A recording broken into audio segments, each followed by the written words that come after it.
a good time. Put a smile on your face, yeah. Can be Cam and Elation Radio. Even brighten your day and help you through the night. Bring you good music. Can be Cam and Elation Radio. And here's your host, Kim and Kim.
Media. It is Monday here in the United States. And for those who are living in St. Louis, the 314 area code, this is 314 day. So we hope you went out and got your White Castles, your Chinaman rice, your St. Paul sandwich, your best soda, your chips, whatever it is, your Emo's pizza. This is our day, St. Louis 314 day. And for you mathematicians, 314 is your pi day. So we just wanted to just do a shout out for that right now. We are on the Jadasa Live broadcast globally across social media platforms and Blog Talk Radio. I am your host, Cynthia R. Bennett. And here on the Blog Podcast, we talk about issues dealing with abuse and neglect awareness, provide resources, and to offer hope through educating, edifying, and encouraging in our community, locally and globally. I want to thank you, our viewers and our listeners, and ask that if this podcast is helping you or assist you and your family, your friends, or your associates, the Jadasa organization is asking you to take time and go to our website and our social media pages to see the causes we raise for women and children. We want you to please to be sure and to like and share. Like and share our page. Like and share our page. Forward it to somebody on your timeline because you never know who may need this the announcement. I'm excited about what is going on in the organization and just doors are opening. Some of the things I'll reveal as we get closer, but some of the things I want to put out now for the announcements. So I'm just going to share some of our announcements right now. I'm going to add it to the stream. As you know, we have our weekly closed support group session, Sister Sis, and it's on Wednesdays. Currently, it is on Zoom until we feel more safe, or if it's more safer to actually go into the building. If you want to be a part of this, this is on Zoom again on Wednesdays from 7 to 8 o'clock. Now, we are available if anyone to come on. We will now open up the Zoom session. So if you or you know somebody who would like to be a part of this, we just ask you for security reasons to attend or to call the 1-800 number on the flyer or email us at info@jadasa.org before the group starts, preferably no later than 12 p.m. on Wednesday, so we can actually get ourselves situated and make sure that we have all our security measures in place where we can forward the information to you to make sure we have the right person. That way we're safe, you're safe, and we can be free to share and to assist and to encourage. Okay? So that is this Sister Sis group, weekly support group session on Wednesdays from 7. Some wonderful, wonderful girls in our spring developer class. The session has already started. We are now going into our third Saturday.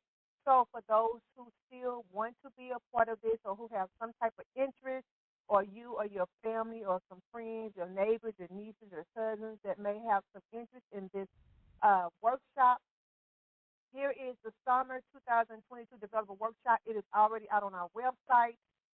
You can go out there and register your daughter or your niece or your friend or your cousin or something, a female from ages 10 to 19. As you know, this is a workshop that teaches about entrepreneurship and to create your mobile app. And then at the end of the workshop, we ask the parents to come out, and then we also give them a certificate, and we also give them a $50 gift certificate because we are investing into their company, investing into their entrepreneurship. So this is a great cause. We ask you to go out on our website, jadasa.org, and look at it. It is the yellow flyer that says Summer 2022 Developer, and we are already opening up now. So get your seat because we are going to make sure we're going to stay within the CDC guidelines. So we're going to have limited seating. But you want to get your seat, go out and register, okay? You all, we've been waiting on this. We postponed it last year because we was in the middle of the, I forgot which variant it was. We was in the middle of a variant, and so we decided to bring any harm to ourselves or to anyone that would come. So this is our annual fundraiser. It's Jadasa and Balcom's Life Celebration Center. It's called the Many Shades of Chuck. Many Shades of Chuck. Whatever color Chuck tennis shoes you have, you wear them. You can dress up. You can dress down. Shades, it's going to be in the summer, June 11th from 2 to 5 p.m. It is going to be at the 417 Adams Street Mansion in Ferguson, Missouri. If you have never been over there in the old part of the historic part of Ferguson, it is beautiful over there. So our event, the Many Shades of Chuck, is a fundraiser. The proceeds will go to programming and services to help domestic abuse. We will have a live band, comedians, spoken word. We will have a scavenger hunt. We will have live auction of baskets. And, of course, we will be heavy on the hors d'oeuvres. And we are asking you to support this. We're going to constantly put this out there, and we're going to put it out on Facebook starting next week, but I want to make sure you all get this. Many Shades of Chuck. Put it on your calendar, June 11, 2022, from 2 to 5. We will be right there smack in the summer, in the hot part of the day, in the sunny part of the day. And we wanted it like that because we want you to come out in your different shades of Chuck tennis shoes, and you put on some shades. And we are going to have a wonderful time at the 417th Adams Street Mansion. This is a beautiful location.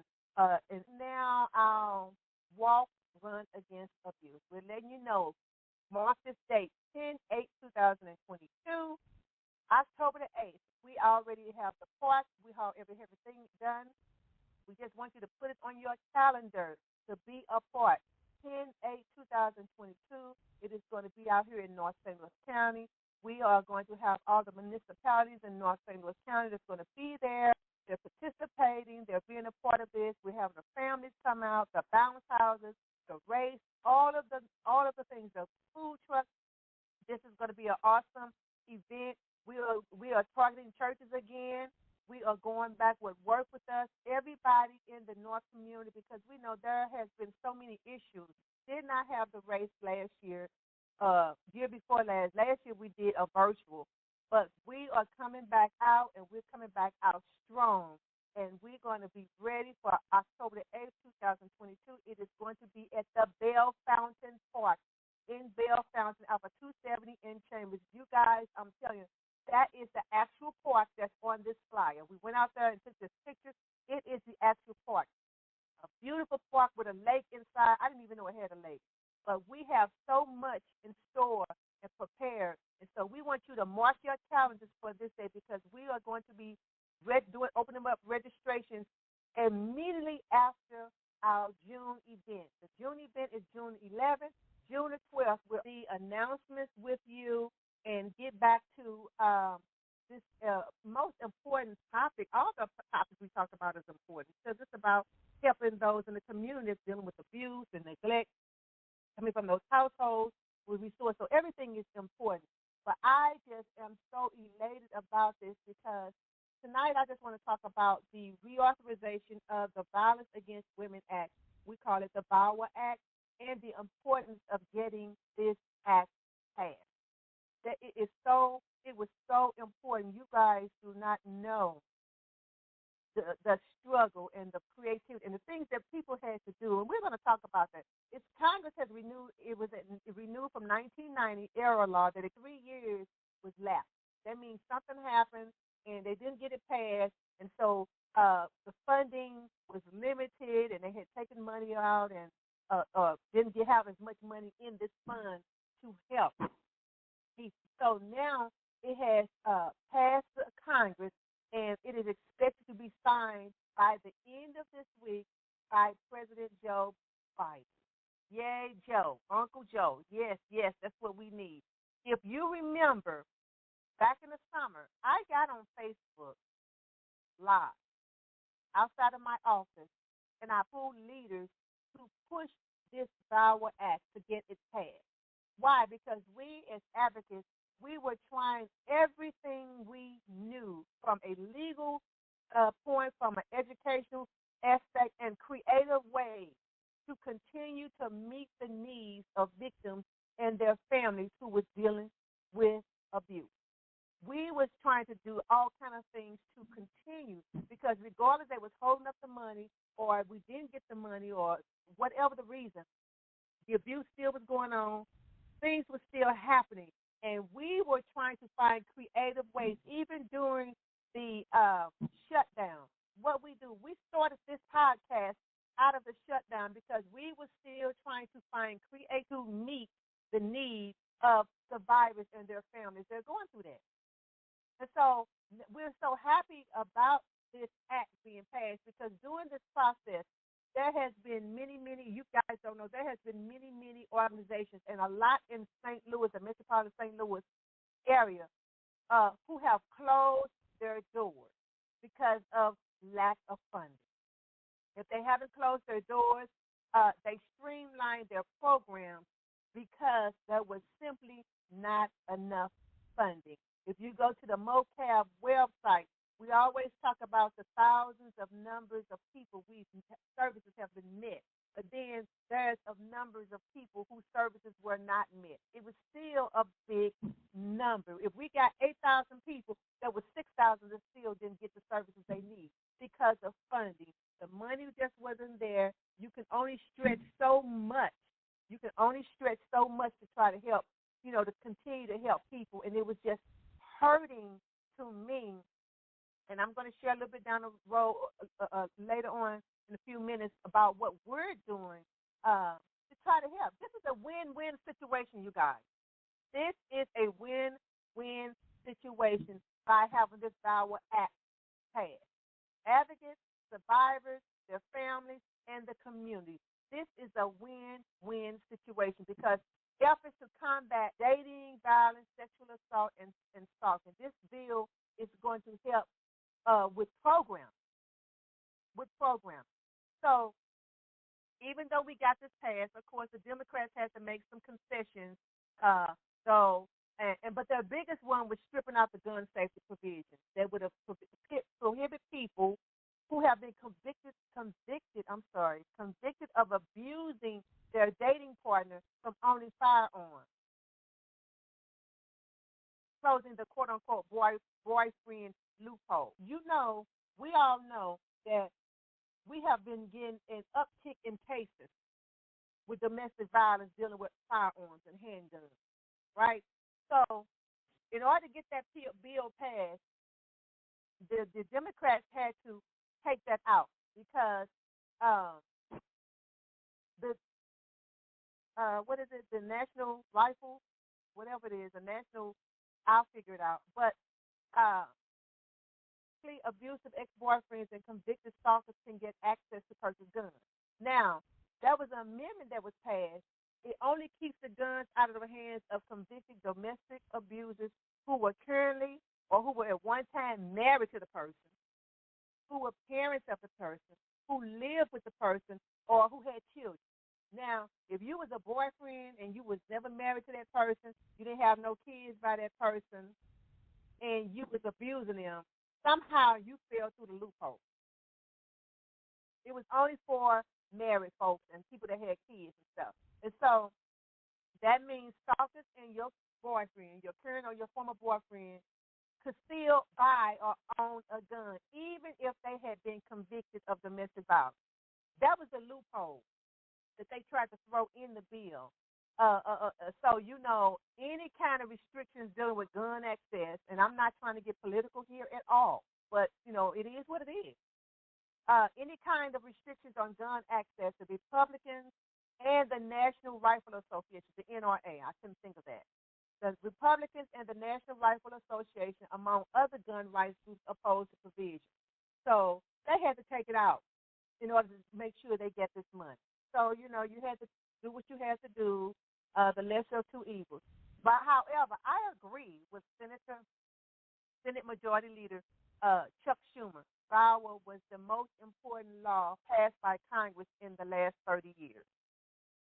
I agree with that because so much is going on. It is just unreal. So much is going on. It almost can make your head spin because you're trying to keep up with what's going on and issues here. And I have a RSP on our Jadasa website where it talks about it just rolls all day, 24/7, all day.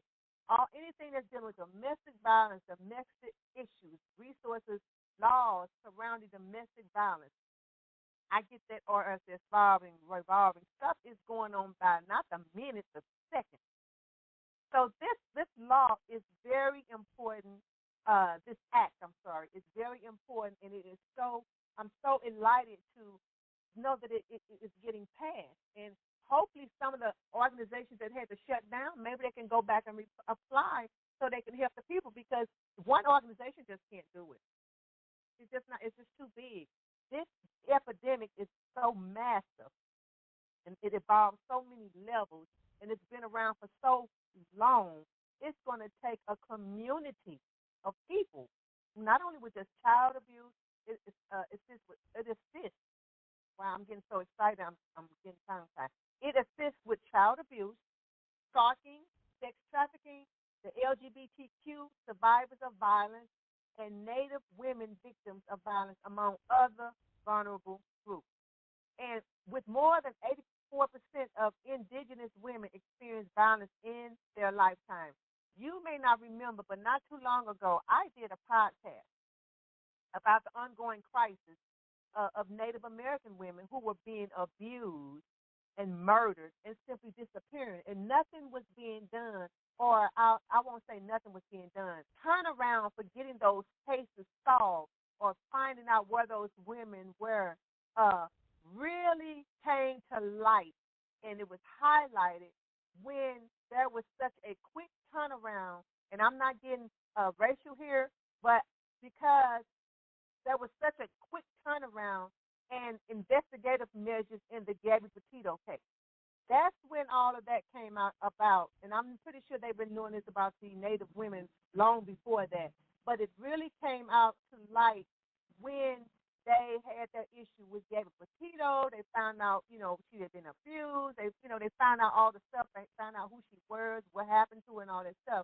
And then you still had indigenous women who had been through the years and murdered and disappeared, and people to this day still wondering where their loved ones are. Why nobody looking for them? Why is the case going cold on them? And so, this act allows for funding to help in that area as well. So it is a good thing. I am so excited. I almost cried today. I really did, you all, because I was like, oh, thank you. Because you can only do so much. You can only do so much with what you have. And you try to stretch and pull, and you try to, make do. And, women are really resourceful. Most women are really resourceful. As they say, we can make $1 out of 99 cents, or however that went, $1 out of 15 cents. Yeah, we are really resourceful. We can be. But you can only do so much for so long. You can only do so much. So, how does this Reauthorization Act affect us in the United States community? I know this is a global podcast, but this is still some news that we can still even talk about globally, because abuse is abuse, and it's something maybe other people could, ask their constituents, their politicians, or raise the awareness, or just even raise the question to have a conversation. Because we're global, we're going to help everybody around the levels. I just can't wait to share with you all what's going on. But if you can hear all that stuff downstairs, that is our new studio. So I'm excited about that. So how does this Reauthorization Act affect us in our community? This grant funds crisis intervention program. That is crisis, somebody coming to you, they need resources, they need some place to stay, they need gas money, they need transportation, escape plans, training of that sort. They need emergency toiletries and supplies, food, those things, crisis intervention programs. This grant also funds transitional housing. Those that are in transition, you may be in a shelter, transitional home. You can't go to a transitional home off the street. So that is funding to help with transitional housing, because a lot of people, the shelter is not made to be in there for long term. That's not really what shelters are for. It's for to transition you from coming out of an abusive environment, getting your thoughts together, your mind together, getting yourself together, trying to recollect your thoughts and stuff, and so you can move on and transition to the next place. It is not to be in a shelter for a year and 2 or 3. That is not what shelters should be for. So they have grants. This grant is also funding transitional housing. It's also funding legal assistance to victims. If you need to go, I guess you need to go to and maybe see about filling out court documents, whatever those issues or whatever those things you need from the legal aspect. There is grant money. This grant funds that as well. And then it also strengthens rape prevention, the training. It's dealing with the judicial system and training law enforcement in the court. This is really a big deal, because I am in talks with several municipalities, and we've been talking about just that. We have been talking about that because policemen, law enforcement, they and the dispatchers, they are the first responders that get that call. They are the first violence situation, and they got to go to their call. So we're talking about that. This funding allows for training law enforcement in the courts, the judicial system. And so this is something that is needed in the community. This is not just this is their issue. No, this is our issue. So, folks, this is the start. This is a start. A much welcome news to all who are fighting this epidemic. The resources are much needed. The training is needed. Safety measures is needed. Living, transitioning to a non-abusive. I don't really know what abuse. I mean, everybody knows hitting, but there are so many dynamics to abuse, neglect. And so this money, this grant that we're waiting on Joe Biden to sign. Guys, they hopefully this Friday. They said by this Friday this week it would be signed. This would provide so many resources for so many organizations who are working tirelessly, like myself, every day, thinking about how can we help women and families get out of the situation. How can we educate them so they can make the decision to come out? Because we are going to give you that control back through education, edifying, and encouragement. Because the control has been taken from you. There's so many things have been taken from a survivor or an abuse victim where they feel vulnerable. We are there to help you get your power back, get your control back, get your life back to live again. And so those monies, that funding is just so vital. It's so important to have because, again, when you run out of funding, you run out of money, it doesn't feel good to tell somebody, well, let me try to find something, or let's try to forward it on to another person. And, you're trying to pass the buck to somebody else that may, and they may not. And then you have to have these women and these children, in cars. And I feel bad for that situation the other day of the young lady and her kids were sleeping in the car here in St. Louis, and the baby did end up dying. But that story, that is one of many stories I hear all the time. I've been sleeping in my car for 4 days. Me and my kids been sleeping in my van for 6 days because we simply don't have the room in shelters. We don't have the money, ran out of money to even put them up in a hotel so we can make sure we can get them transitioned or send them off. It's just the money affects so many things, need help. Because the money ran out don't mean the abuse stopped or the neglect has stopped or the need is still not there. And so I am so happy. I don't know about nobody else, but I am so happy to hear that today. I was just putting it when I was putting this together. I was just like, oh, thank you, Lord, because this is just something that is just so much needed. It's just you guys don't know the creativity as advocates. We as advocates, and I'm not just talking about myself. We try to come up with all kind of ways, to ask people to help people and do things, and we give out of ourselves. We give out of our own substance. We put out our own. Don't know that we are here for the long haul. Jadasa here for the long haul. We here. We are here. But I'm just so excited, and I am looking forward to seeing what we can do and what we can get to help the community, because it's about helping the community, giving back, helping the community to heal, helping the community move forward. Okay? So, to live in an abusive-free environment. That's what this is about. Every parent, every person should think about prevention and how to get the resources we need and all of those things. And so we are here. That is what we're doing. Preventive services, intervention, crisis management, workshops, edification, all of those things. We're working with the community. We're working with the churches. We're working with individuals. We're working with municipalities in the community because we are here. We are the community. We at Jadasa, we are spearheading and participate in all of these types of workshops and things that we're putting forth to combat this epidemic. This is an epidemic. And to be honest, getting better. It's getting, the abuse is getting more frequent. The abuse and the violence is getting more severe. Look at the news. We have to do something. We have to do something. We're on the front line. So we need the equipment. We need all the tools. We need all the armor that is necessary to help survivors fight, to help survivors get their control back, to help survivors overcome this situation. For you to help me, I'll help you. Reach out, because this is the start. This is the start. This is a start.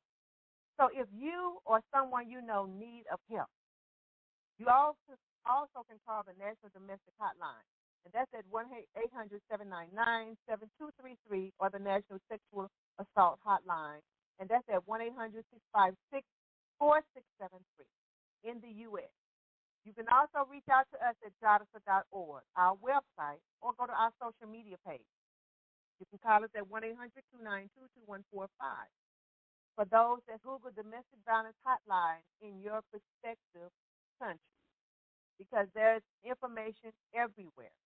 I'm going to leave you with this, Jeremiah 29:11. He says, "For I know the thoughts that I think towards you, saith the Lord, thoughts of peace and not of evil, to give you an expected end." What this is saying is God is thinking peaceful thoughts of you. He's thinking loving thoughts of you. He wants to give you the end that you expect. And if your end is peaceful, if you expect at the end of your day to be joyful, or whatever it is that you expect, that you want, God wants to give you an expected end. It says that in Jeremiah. You can go and read it, 29:11. He wants to give you an expected end because he's thinking peaceful and loving thoughts of you, not things that's going to hurt and harm you. Loving and peaceful thoughts to give you what you want. your expected future, yours. Remember, Jadasa is a community-based organization, and you are our global community, 365 days, all day, every day. With that being said, I want you to be safe, I want you to be well, and I want you to be whole this night.